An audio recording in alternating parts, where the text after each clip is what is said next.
हाँ जी डॉक्टर्स, क्या हालचाल। नीट के एग्जाम्स के दिन करीब होते जा रहे हैं। हम रिवीजन की स्ट्रेटजी बना रहे हैं, लेकिन रिवीजन का प्लान पूरी तरीके से फॉलो नहीं कर पा रहे हैं। क्यों सबके साथ ये परेशानी आ रही है? एक्चुअली में रीजन ये है कि आपको रिवीजन कैसे करना है आपको पता ही नहीं चल पा रहा है। कई लोग ऑनलाइन लेक्चर से रिवाइज करे जा रहे हैं, कई लोग अपने पुराने नोट से रिवाइज करे जा रहे हैं, कई लोग क्वेश्चंस करके रिवाइज करते जा रहे हैं। बेटा, रिवीजन करने का अगर स्ट्रेटजी आपको नहीं पता है कि कैसे रिवीजन करना है, तो आपका ये टाइम शेड्यूल जो आपने स्ट्रेटजी बनाई सब धरी की धरी रह जाएगी। ठीक है। बहुत सारे बच्चों के डाउट आ रहे थे, बहुत सारे बच्चों के क्वेश्चंस थे, बहुत सारे बच्चे इस तरीके के परेशान थे कि सर रिवीजन कैसे करें। तो इस रिवीजन कैसे करना है, इसके ऊपर मैं आपके लिए एक वीडियो लेक्चर लेके आया हूं। मैं एनडी सर, आपका केमिस्ट्री मेंटर। बेटा, शुरू करता हूं आज की वीडियो को। जैसा कि आपको थंबनेल में दिख रहा होगा, रिवीजन कैसे करें। ठीक है। तो रिवीजन कैसे करना है, सबसे पहली चीज तो ये समझिए। पहली चीज, रिवीजन समझने से, रिवीजन कैसे करना है इसको समझने से पहले चीज हमारे दिमाग की दो चीजों को समझिए। हमारे दिमाग में दो तरीके की मेमोरी होती है। एक होती है शॉर्ट मेमोरी और एक होती है मतलब शॉर्ट टर्म मेमोरी, एक होती है लॉन्ग टर्म मेमोरी। ठीक। आप जैसे क्लासरूम में जब बैठते हैं, जब क्लासरूम में आप पढ़ रहे होते हैं, तो आपको 2 घंटे की क्लास मान लीजिए अगर होती है, तो 2 घंटे की क्लास में उस समय पे आपको लगता है जब क्लास से बाहर निकलते हो कि 2 घंटे में सर ने जितना कुछ पढ़ाया है वो सब के सब मुझे आ रहा है, और जितना कुछ पढ़ाया सर के सब मुझे आ रहा है। ठीक है, ये बात तो आपको समझ में आती है। और अगर मैं आपसे एक बात बोलूं कि अगर ये बात आपको समझ में आ रही है, जब आप घर पे जाते हैं तो उस क्लासरूम की बहुत कुछ ही बातें हमें याद रह जाती, बाकी सारी बातें भूल जाते हैं। और अगर उसी क्लासरूम को जाकर के घर पे 2-3 बार रिवाइज कर लिया जाए तो वो और अच्छे से आपको आ जाता है। इसके पीछे रीजन क्या है? तो सर रीजन इसके पास में यही है कि आपके पास में बहुत सारी चीजें क्लास 2 घंटे की क्लास में आपको शॉर्ट टर्म मेमोरी में आपकी सेव होती है, और बहुत सारी चीजें आपको लॉन्ग टर्म मेमोरी में सेव हो जाती है। ठीक है, दोनों बात को बहुत ध्यान से समझिएगा। शॉर्ट टर्म मेमोरी ऐसा नहीं है कि short term memory long term में कन्वर्ट नहीं हो सकती। जैसे आप क्लासरूम में जो पढ़ करके आए हैं, आप अगर 2 घंटा पढ़ करके आए हैं, अगर आप उसको घर पे जाकर के तुरंत 20 मिनट आप रिवाइज कर लीजिए, तो उसके अंदर बहुत सारे ऐसे कॉन्सेप्ट थे जो शॉर्ट टर्म मेमोरी में थे, वो लॉन्ग टर्म मेमोरी में चले जाते और वो आपका तैयार हो जाता। लेकिन हमने क्या किया, हमने वहां पर उस टाइम पे पढ़ा नहीं था। जब मैं क्लास में पढ़ाता हूं तो मैं बात बोलता हूं कि आपको सबसे पहला काम करना चाहिए क्या, लेक्चर ऑफ द डे नाम से आपका एक टॉपिक होना चाहिए, और लेक्चर ऑफ द डे मुझे पढ़ना ही पढ़ना चाहिए। ठीक। लेकिन चलिए कोई बात नहीं, जो बीत गया उसके बारे में बात नहीं करना मुझे। अभी मुझे करना है कि सर अभी रिवीजन कैसे करना है। तो सर देखिए, आपके पास में, हमारे पास जो मैं आपसे डिस्कस कर रहा हूं कि मेमोरी हमारे पास में दो तरीके की, एक शॉर्ट टर्म मेमोरी है हमारे पास। कैसी बेटा? एक शॉर्ट टर्म मेमोरी है और एक मेमोरी हमारे पास में लॉन्ग टर्म मेमोरी है। ठीक। सर शॉर्ट टर्म मेमोरी और लॉन्ग टर्म मेमोरी की अगर मैं बात करूं, तो शॉर्ट टर्म मेमोरी और लॉन्ग टर्म मेमोरी को आपको कन्वर्ट करने के लिए, ठीक है, आपको कुछ स्ट्रेटजीज को आपको अपनाना होगा। ध्यान से समझना। शॉर्ट टर्म मेमोरी को अगर लॉन्ग टर्म में लेके जाना चाहते हो तो आपको मल्टीपल टाइम रिवीजन करना पड़ेगा। जब तक आप रिवीजन मल्टीपल टाइम नहीं करेंगे तब तक आपका कोई टॉपिक तैयार नहीं होगा। लेकिन सर मसला तो यही फंसा हुआ है हमारे साथ में, दिक्कत तो यही है कि सर रिवीजन के लिए हमारे पास सर बहुत सारी परेशानी है, और रिवीजन कैसे करना है मुझे पता नहीं। सर रिवीजन के लिए सबसे पहले परेशानी क्या है, सबसे पहले जो प्रॉब्लम्स आपके साथ में मैं वो डिस्कस करने जा रहा हूं। आप देखिए आपके पास क्या क्या परेशानी हो सकती है। सर प्रॉब्लम्स इन रिवीजन, अगर प्रॉब्लम्स इन रिवीजन की बात करें तो हमारे पास कौन कौन सी परेशानी है? सर रिवीजन में टाइम बहुत लग रहा है। पहली परेशानी, रिवीजन में टाइम बहुत लग रहा है। दूसरी, रिवीजन करते टाइम नींद बहुत आती है। क्या मेरी जेन्युइन बात बता रहा हूं, जो आपकी बातें हैं वो मैं बता रहा हूं कि नहीं बता रहा हूं? रिवीजन में एक तो टाइम बहुत लग रहा है, दूसरा रिवीजन करते टाइम नींद बहुत आती है, तीसरा सर रिवीजन में ऑनलाइन लेक्चर देख के करें या फिर रिवीजन का अपना कोई शॉर्ट नोट्स बनाएं, या फिर मतलब रिवीजन अपने नोट से करें या कोई शॉर्ट नोट्स बना के करें। ठीक। ये हमारे पास परेशानी आती है कि इसमें से क्या करें सर, ये बात मुझे समझ ही नहीं आती। मैं एक एक करके सारी बातें बताने वाला हूं कि इन सारी परेशानियों से निदान कैसे मिल सकता है, इन सारी परेशानियों से छुटकारा कैसे मिल सकता है। सबसे पहले चीज, रिवीजन में जो बहुत टाइम लग रहा है, और पहले चीजें मैं डिस्कस किस पे करने जा रहा हूं, ये जो रिवीजन में बहुत टाइम लग रहा है और रिवीजन बना करके नोट्स को से करें या ऑनलाइन लेक्चर से करें। देखिए बेटा, आप किसी भी चीज से करिए, उससे मतलब नहीं है, ऑनलाइन लेक्चर से करिए, शॉर्ट नोट से करिए, या आपके पास नोट से करिए। अब आपके पास कुछ ऐसा समय नहीं बचा है कि आप कोई प्रॉपर नोट्स बना रहे हो। ठीक है, अब नोट्स बनाने का समय नहीं है। जिसने नोट्स बना रखा है ठीक है, शॉर्ट नोट जब क्लासरूम के टाइम पे पढ़ाते टाइम पे बना है तो ठीक है, अगर नहीं बना रखा है तो अब आपको शॉर्ट नोट्स बहुत ज्यादा बनाने की जरूरत नहीं कि आप शॉर्ट नोट्स बनाएं। हां, उसमें डाटा नोट करने की जरूरत है। ऐसा नहीं कि 2 घंटे में बैठा, एक चैप्टर को पढ़ा, फिर उसके अंदर पूरे लेक्चर को मैंने नोट किया, ये काम अब आप मत करिए। ठीक है, कि आप शॉर्ट नोट्स बना के प्रॉपर बैठ करके बना रहे हैं। ठीक है, अब आपके पास समय नहीं कि शॉर्ट नोट्स बनाएं। ठीक, हमको क्या करना है, मैं जैसे आपसे एक डिस्कस करता हूं कि रिवीजन की स्ट्रेटजी क्या होगी हमारे पास में। अब हमें जो रिवीजन की स्ट्रेटजी रखनी है बेटा, वो अंडरलाइन मेथड और एक्टिव रिकॉल मेथड, दो मेथड से मुझे रिवीजन करना है। ठीक, अंडरलाइन मेथड ये एकदम मैं साइंटिफिक तरीका बता रहा हूं, ये साइंटिफिक तरीका है। बहुत सारे लोगों ने इस बारे में वीडियो बना रखी है, बहुत सारे बताएं, लेकिन मैं सबका कंक्लूजन निकाल करके जो नीट के लिए क्या हो सकता है मैं उस बारे में वीडियो बना रहा हूं। ठीक है, और आपको ये वीडियो पूरा देखना चाहिए, मुझे लगता है कि ये वीडियो आपके लिए बहुत फ्रूटफुल होने वाला है। ठीक है, तो सबसे पहली चीज रिवीजन की स्ट्रेटजी के बारे में बात करते हैं बेटा। रिवीजन की स्ट्रेटजी कैसे होनी चाहिए? सबसे पहले सर अंडरलाइन मेथड को देखना है मुझे, अंडरलाइन मेथड अगर मुझे समझ में आता है, और दूसरा एक्टिव रिकॉल मेथड। सर ये क्या है अंडरलाइन मेथड और active recall method? Sir underline method और एक्टिव रिकॉल मेथड में मैं जैसे एक चैप्टर्स को लेता हूं, जैसे ये हमारे पास पीरियोडिक टेबल का एक पेज है, ठीक, जैसे ये पीरियोडिक टेबल का एक पेज में ले रखा हूं, देखिए ध्यान से, पीरियोडिक टेबल का एक पेज है, देखिए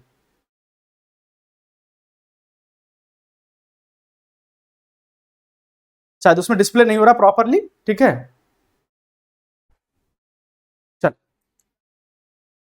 जैसे मैंने बोला कि हमारे पास में, जैसे मैं ये पढ़ना शुरू किया classification of element into group and periodic development and periodic there are the consequences, जैसे मैं ये पढ़ रहा हूं, लाइन पढ़ते जा रहा हूं, the German scientist John Dobereiner in 1800 were the first to consider, जैसे ये लाइन में पूरा पढ़ रहा हूं, ठीक है, मैं इस लाइन को पढ़ता जा रहा हूं। अब जैसे इसके अंदर जो मुझे इंपॉर्टेंट लग रहा है, जैसे मैं इसको देखा, since Dobereiner triad relation refer to as the law of triad, जैसे फर्स्ट टाइम पढ़ा लॉ ऑफ ट्रायल उन्होंने दिया, फिर उसके बाद में आया कि the next reported attempt the classify the element was made in the French geologist A B D Chancourtois ने कैसा दिया था बेटा, जिन्होंने सिलेंड्रिकल पीरियोडिक टेबल दिया। जैसे इस तरीके से हम लाइन को मार्क करते चले गए, ठीक, हम लाइन को मार्क करते चले, जैसे मुझे ये पता लगा कि हाँ लोथर मेयर का, जैसे ये लोथर मेयर का भाई इन्होंने कौन सा ग्राफ दिया था, ये जर्मन साइंटिस्ट थे, उन्होंने क्या किया फिजिकल केमिकल प्रॉपर्टी। जैसे एक बार जब पढ़ोगे ना तो एक बार क्या करो आप अंडरलाइन करो, एक बार जब पढ़ो तो अब देखो, जैसे मैं इसमें तो ऐसे फास्ट बता रहा हूं ना, मुझे तो पता है कि कौन सा पॉइंट इंपॉर्टेंट है कि नहीं, हमको तो सारे पता है, लेकिन मैं आपके लिए कह रहा हूं, आपके लिए क्या करना है बेटा, आपको एक सिंपल सा काम क्या करना है, जो आपको लगता है कि ये इंपॉर्टेंट है और अब आपको लगना चाहिए, ऐसा नहीं कि अब आपके पास समय बचा हुआ है,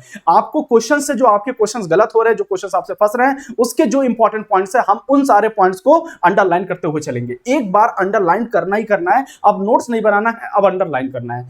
अब अगर जब अंडरलाइन कर लिया बेटा आपने, जब अंडरलाइन कर लिया तो अंडरलाइन करने के बाद पूरा चैप्टर मैंने कंप्लीट कर लिया है, ठीक है, अंडरलाइन करने के बाद पूरे चैप्टर को मैंने कंप्लीट कर लिया, मान लीजिए पूरा पीरियोडिक टेबल कंप्लीट कर लिया, इसको मैंने 1.5 घंटा 2 घंटा मुझे रिवाइज करने में समय लगा, ठीक। अब आपके अंदर एक ताकत होगी एक्टिव रिकॉल मेथड, मतलब 10 मिनट के लिए आपको एक्टिव रिकॉल करना है। जब आप चैप्टर को समअप कर रहे हो, जब बंद कर रहे हो, तो आपको क्या करना है बेटा, तब आपको क्या करना है, एक सिंपल काम क्या करना है, सर आंख बंद किया, आंख बंद किया, आंख बंद करने के बाद, आंख बंद करने के बाद आप एक बात समझिए कि आंख बंद करने के बाद क्या करना है आपको, कि सोचना है। आप आंख बंद करने के बाद आपको सोचना है, क्या सोचना है कि आपने क्या क्या पढ़ा, क्या क्या पढ़ा, बार बार सोचना है कि क्या क्या पढ़ा। जैसे मैंने शुरू किया था कि सर क्लासिफिकेशन ऑफ एलिमेंट कहां से शुरू हुआ, सबसे पहले कौन सा साइंटिस्ट आया, लॉ ऑफ ट्रायड आया, लॉ ऑफ ट्रायड के बाद में एबीडी चेंकोटिस, सर मैंने यहां अंडरलाइन किया था, फिर उसके बाद में हमने कहां पे नेक्स्ट पेज में गया, नेक्स्ट मतलब नेक्स्ट साइड में गया, तो नेक्स्ट साइड के अंदर मुझे ये चीजें आंख बंद करके ऐसे आपको करना है, ठीक। अब जब रिकॉल करेंगे ना बेटा, तो रिकॉल करने के बाद क्या होगा, जो अंडरलाइन पॉइंट इधर से था और जो अंडरलाइन पॉइंट इधर से मैंने उठाया था, वो सब के सब आपके दिमाग में एज इट इज स्टोर होता चला जाएगा,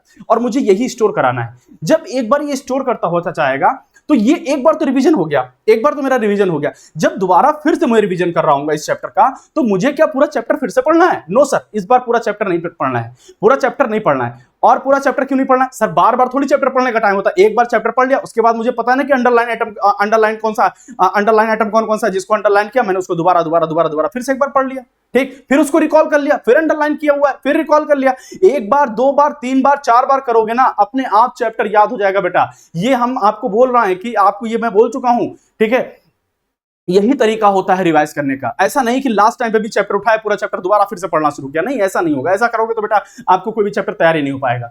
तो ये तरीका होता है अंडरलाइन करने का मेथड, और आपको एक्टिव रिकॉल करने के मेथड से ही अब हमें रिवीजन करना चाहिए, और कोई तरीका हमारे पास नहीं हो सकता है, ठीक। दूसरी चीज, अब सर ये तो मुझे समझ में आ गया, सर अब ये किस चीज में रिवीजन करना है, तो सर रिवीजन में टाइम बहुत लग रहा है, तो ये तो हमारा खत्म हो गया। सर रिवीजन में जो टाइम लग रहा है, ये बात तो सर आपने क्लियर कर दी कि रिवीजन में टाइम लग रहा है, वो तो खत्म, ठीक। रिवीजन करते समय नींद बहुत आती है, इसके बारे में मैं डिस्कशन करूंगा, अभी रुक जाओ, बस 2 मिनट के अंदर, मतलब 1 मिनट के अंदर डिस्कशन करने वाला हूं।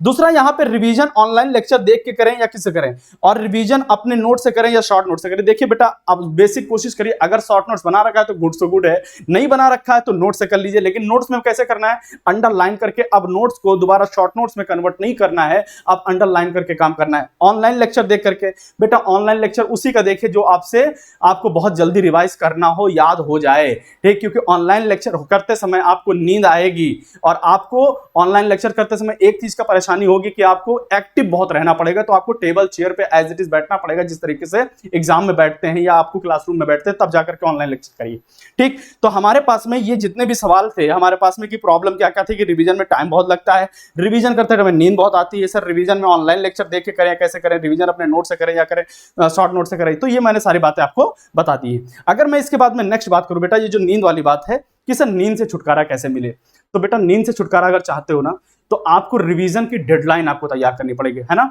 डेडलाइन बना करके रिवीजन करना पड़ेगा कि आपको अगर 2 घंटे आपने लिया तो उस 2 घंटे के अंदर आपको रिवाइज करना है तो करना है, बाकी आप कुछ नहीं कर सकते, क्योंकि अगर आपने ये नहीं किया तो आपको इससे फायदा मिलने वाला नहीं है, ठीक है। फिर बहुत टाइम लगेगा, फिर आप लिए जा रहे हो, रिवीजन करते जा रहे हो, टाइम चाहता जा रहा है ना, नींद आएगी। क्योंकि जब आपके ऊपर प्रेशर होगा ना, जब प्रेशर होगा कि हाँ मुझे करना है ना, तो ही तो हमारे ब्लड का सर्कुलेशन बढ़ेगा। जब ब्लड का सर्कुलेशन बढ़ेगा तो नींद कैसे आएगी? ब्लड का सर्कुलेशन जब बढ़ता है तो नींद नहीं आती है, ठीक है। तो नींद से अगर छुटकारा चाहते हो तो आप डेडलाइन क्लियर करिए कि इतनी देर में मुझे करना है तो करना है। और दूसरी चीज, आपको एक काम करना है, रिवीजन में ऐसा नहीं कि लेक्चर लगा दिया है और हम बैठे हुए हैं मस्त हो करके कि हमारा लेक्चर चल रहा है, मैं सो रहा हूं और मुझे मतलब ही नहीं। अरे बेटा ऐसा नहीं करना है।